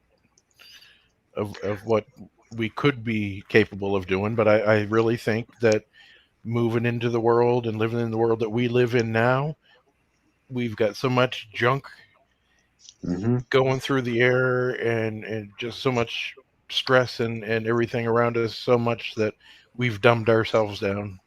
Well, some people have no interest. Their main interest is to get off work, come home, sit on the couch, watch TV. That's it.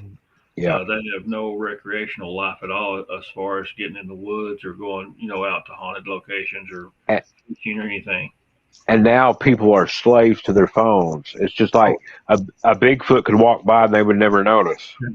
You're looking at your phone the whole time, yeah. Yep. People say, well, with so many phones out there, why aren't there, more videos of UFOs or Bigfoot? Well, because you're looking like this the whole time. You're not looking up in the sky or anything like that. If you think about yourself, how often do you walk through the yard and look up in the sky? Right. I've tried over the years to, especially at night, to look, and a lot of times I fail, but I try to look. What were you going to say, Leo? Well, that and just the amount of time people think, well, you can, if you have this, you're having this sighting, whip out your phone and you ain't got time and capture it. Well, all right, 1, 2, 3, 4, 5, 6, 7, 8. 8 seconds it took me before I could take a picture. Do you know how many Bigfoot sightings don't last anywhere near 8 seconds? He's long gone. Yeah. Yep. I've seen them move. I know Leo's seen them move too.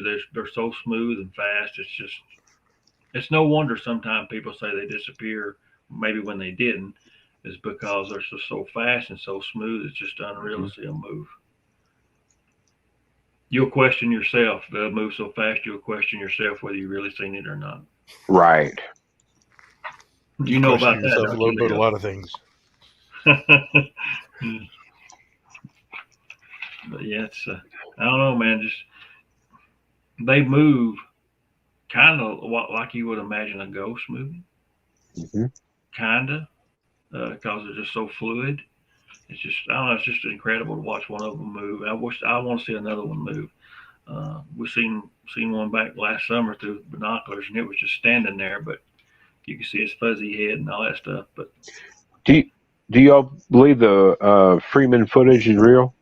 Yep. Yeah, I think it is. Yeah, I do too. Yeah, I think it is too. Some of them give him a hard time because they said he was caught making fake foot tracks, but what he was really doing was seeing if he could make something that would replicate what he saw. Right. He was seeing if what he saw was actually fake by trying to make it and reproduce it. And we do that every day in investigations. We always say if we can reproduce it, it's probably not real, but that's not always true either. No, not at all. But see, they grab onto that one little thing that was completely innocent. He was doing, he was applying what he should have been applying to do an investigation. And what did he get for it? Well, you faked things. Yeah, well, for a good reason. I didn't go out and present them as real. It's kind of like the naysayers on Patterson. They said, well, how convenient that he actually went looking for it and found it. I mean, but what they fail to tell you is that there had been sightings and tracks around that area. So to me, that's logical to go where there's been activity. Sure, yeah. Well, for as many people that see them that aren't going to look for them, I'm not 100% sold on the whole story, but the film, yes, but it wasn't because of anybody else's analysis of the film or anything. I mean, as good as what those are, it was when I actually saw a female that highly resembled Patty, other than she had more weight on her sides. But yeah, so it took my own personal experience for me to say, yeah, that's nobody in a suit. Experience is a wonderful teacher. Yep. Yes, definitely, for sure. Well, our time is about up. Charles, you've been a great guest, and we've had a good time talking to you. Well, Before we thank you. go, tell everybody where they can find you at and find your Okay. group. Just on Facebook, Anomalous Investigations. I try to post on YouTube as well, or my personal Facebook page, Charles Howard Johnson. I think I'm wearing my little beanie or some type of hat, but mostly Anomalous Investigations. You can just write me there and keep track of me there. Okay, good deal. Well, I hope everybody has enjoyed the show. I But have. I thought we've had a good conversation. yes, Covered a lot of topics.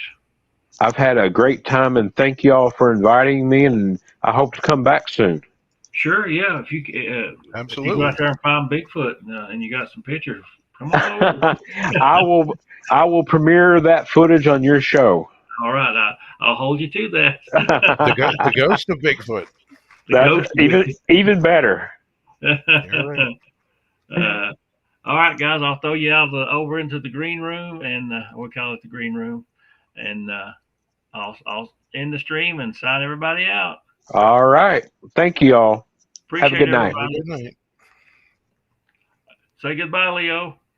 Goodbye, Leo. All right. Goodbye, guys. Thank you all.